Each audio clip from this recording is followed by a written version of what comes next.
அல்லேலூயா. நம்முடைய ஆண்டவருடைய பரிசுத்த நாமம் மகிமைப்படுவதாக.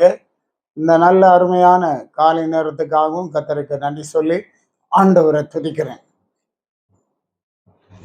புதிய கிருபைகள், புதிய சந்தோஷம், புதிய ஆசீர்வாதம், புதிய அபிஷேகம், புது பலன் ஆண்டவர் நமக்கு தந்து நடத்துகிற தேவனாய் இருக்கிறார். அவ்விதமான நிறைவான நன்மைகளை இந்த அதிகாலை நேரத்திலும் கூட கர்த்தர் நமக்காக வைத்திருக்கிறார் என்று பார்க்கிறோம். நாம் தியானிக்கும்படியாக எண்ணாகமம் 14வது அதிகாரம் 7வது வசனம். இஸ்ரவேல் புத்திரரின் சமஸ்த சபையை நோக்கி, நாங்கள் போய் சுற்றி பார்த்து சோதித்த தேசம் மகா நல்ல தேசம். யோசுவாவும் காலேபும் இன்னும் 10 பேரும் கானான் தேசத்தை வேவு பார்க்க போனார்கள். ஒரு கோத்திரத்துக்கு ஒருவர் வீதம் மொத்தம் 12 பேர் சென்றார்கள். வேவு பார்த்த பின்பு 10 பேர் வந்து இஸ்ரவேல் சபைக்கு கலக்கமான வார்த்தைகளை சொன்னார்கள்.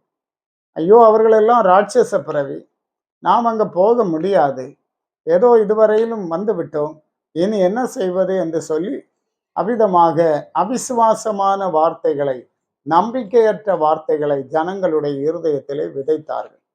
ஜனங்களெல்லாம் கலங்கி மோசையின் மேல் கோபம் கொண்டு, நமக்கு எகிப்துக்கு திரும்பி செல்வதற்கு ஒரு தலைவனை எடுப்போம் என்று சொல்லி இன்னொரு தலைவனையும் அவர்கள் அதற்காக ஆயத்தப்படுத்தினார்கள்.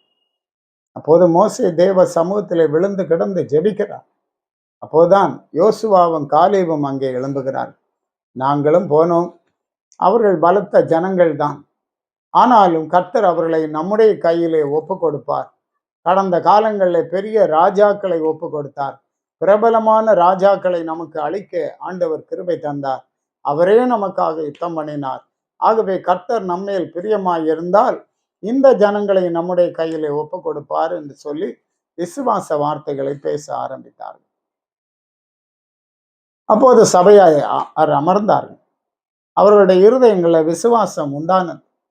ஆண்டவர் வாக்கு பண்ணின தேசத்தை அவர்களுக்கு கொடுத்தார். வேத புத்தகம் சொல்லுகிறது அது நல்ல தேசம். அன்பான தேவ பிள்ளைகளே, கர்த்தர் உங்களுக்கு வாக்கு பண்ணி கொடுப்பதெல்லாம் நல்லதுதான்.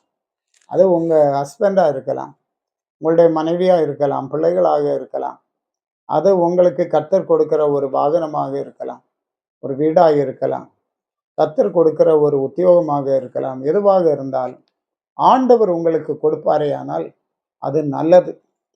அது நல்லது என்று சொல்லி அதற்காக நீங்கள் ஜெபித்து, அதற்காக நீங்கள் கர்த்தரை ஸ்தோத்தரித்து, கர்த்தரை கனம் பண்ணி அதை பாதுகாக்க வேண்டியது உங்களுடைய கடமையாய் இருக்கிறது.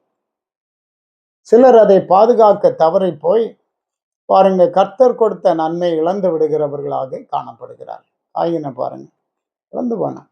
பிற்பாடு அவன் ஆசீர்வாதத்தை தேடியும் அவன் அடையக்கூடாமற் போய்விட்டது என்று பார்க்க. ஆகவே கர்த்தர் கொடுக்கிற நன்மைகளையும் ஆசீர்வாதங்களையும் புத்தியாயிருந்து நீங்கள் சுதந்திரித்து கொண்டு அது நல்லது, நல்ல தேசம் என்று சொல்லி கர்த்தரை மகிமைப்படுத்துகிறவர்களாக இருக்க வேண்டும். உபாகமம் 8ஆம் அதிகாரம் 7ஆம் வசனத்திலே, உன் தேவனாகிய கர்த்தர் உன்னை நல்ல தேசத்திலே பிரவேசிக்க பண்ணுகிறார். அது பள்ளத்தாக்குகளிலும் மலைகளிலும் இருந்து புறப்படுகிற ஆறுகளும் ஊற்றுகளும் ஏரிகளும் உள்ள தேசம். பள்ளத்தாக்கிலும் மலைகளிலும் இருந்து புறப்படுகிற ஆறுகளும் ஊற்றுகளும் ஏரிகளும் உள்ள தேசம், அது செழிப்பான தேசம், அது நல்ல தேசம் என்று ஆண்டவர் அங்கே மோசையை கொண்டு சொல்லிக் கொடுக்கிறத பார்க்க. ஆம் அன்பானவர்களே, ஆண்டவர் நமக்கு கொடுப்பதெல்லாம் செழிப்பு தான் என்று பார்க்க. ஆண்டவர் நமக்கு கொடுக்கிறதெல்லாம் ஆசீர்வாதம் தான். உபாகமம் 8ஆம் அதிகாரம் 9வது வசனத்திலே படிக்கும்போது, அது தாழ்ச்சி இல்லாமல் அப்பம் புசிக்கத்தக்கதும் ஒன்று உனக்கு குறைபடாததுமான தேசம். அங்கே உனக்கு சாப்பாட்டுக்கு குறைவு இருக்காது, தாழ்ச்சி இல்லாமல் அப்பம் புசிக்கலாம். அந்த தேசத்திலே ஒன்று உனக்கு குறைபடாது. ஆகவே அது நல்ல தேசம் என்று சொல்லுகிறார். அதிலே 11வது வசனத்திலே, நீங்கள் சுதந்திரிக்க போகிற தேசமோ மலைகளும் பள்ளத்தாக்குகளும் உள்ள தேசம், அது வானத்தின் மழை தண்ணீரை குடிக்கும் தேசம், அது உன் தேவனாகிய கர்த்தர் விசாரிக்கிற தேசம். ஆம், அந்த தேசம் மலைகளும் பள்ளத்தாக்குகளும் உள்ள செழிப்பான தேசம். அது வானத்தின் மழை தண்ணீரை குடிக்கிறது. நம்முடைய வாழ்க்கையிலே நமக்கு எது வேண்டுமானாலும் நாம் வானத்தை தான் பார்க்க வேண்டும். அசீரியா ராஜா எருசலேமுக்கு விரோதமாய் முற்றுகை போட வருகிறான் என்கிறதை எசேக்கியா ராஜா அறிந்தபோது எசேக்கியாவும் ஏசாயா தீர்க்கதரிசியுமாக போய் வானத்தை அண்ணாந்து பார்த்து பிரார்த்தித்தார்கள் என்று நாம் படிக்கிறோம். கர்த்தர் அசீரியா ராஜாவை அப்படியே திரும்பி போக பண்ணினார். ஜெபத்திற்கு எவ்வளவு வல்லமை இருக்கிறது. வானத்தின் மழை தண்ணீரை குடிக்க வேண்டும். பக்தன் சொல்லும்போது, எனக்கு ஒத்தாசி வரும் பர்வதங்களுக்கு நேராக என் கண்களை ஏறெடுக்கிறேன். ஒவ்வொரு நாளும் நம்முடைய கண்களை பரலோகத்துக்கு நேராக ஏறெடுத்து வானத்தின் மழை தண்ணீரை குடித்து ஆசீர்வாதமாய் வாழுவதற்கு ஆண்டவருடைய பிள்ளைகள் பழகி கொள்ளுகிறவர்களாக காணப்பட வேண்டும். மாத்திரமல்ல, அது உன் தேவனாகிய கர்த்தர் விசாரிக்கிற தேசம். இப்ப தேவன் கொடுக்கிற தேசத்துல தேவன் நம்மை விசாரிப்பார் என்று பார்க்கிறோம். இந்த காலை நேரத்திலும் கர்த்தர் உங்களை விசாரிக்கிறார். கர்த்தர் உங்களுக்கு நல்ல தேசத்தை கொடுத்திருக்கிறார். ஆகவே அதற்காக நன்றி சொல்லுங்க. விசுவாசத்துல பலப்படுங்க. கர்த்தர் கொடுக்கிற நன்மைகள் ஆசீர்வாதங்களை பாதுகாத்துக் கொள்ளுங்கள். கர்த்தர் உங்களோடு இருப்பாராக. ஜெபிப்போம். வல்லமையுள்ள எங்கள் அன்பின் ஆண்டவரே, நாங்கள் ஸ்தோத்தரிக்கிறோம். இந்த அருமையான காலை நேரத்துக்காக நன்றி சொல்லுகிறோம். நீர் நல்ல தேசத்தை, நல்ல ஆசீர்வாதங்களை, நல்ல நன்மைகளை எங்களுடைய வாழ்க்கையிலே தந்து எங்களை மிகவும் சிறப்பாய் நடத்துகிற தேவனாய் இருக்கிறேன். இந்த காலை வேளையிலே அவைகளை நினைத்து கர்த்தருக்கு நாங்கள் நன்றி சொல்லுகிறோம். ஆண்டவரே, இந்த நல்ல ஆவிக்குரிய தேசத்துக்காக நன்றி சொல்லுகிறோம்.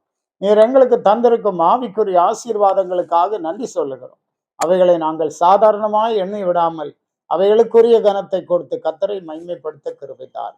தேவ மகிமை உம்முடைய பிள்ளைகளோடு இருக்கட்டும். இவர்களை ஆசீர்வதியும். இயேசு மூலம் கேட்கிறோம் பிதாவே. ஆமென். ஆமென்.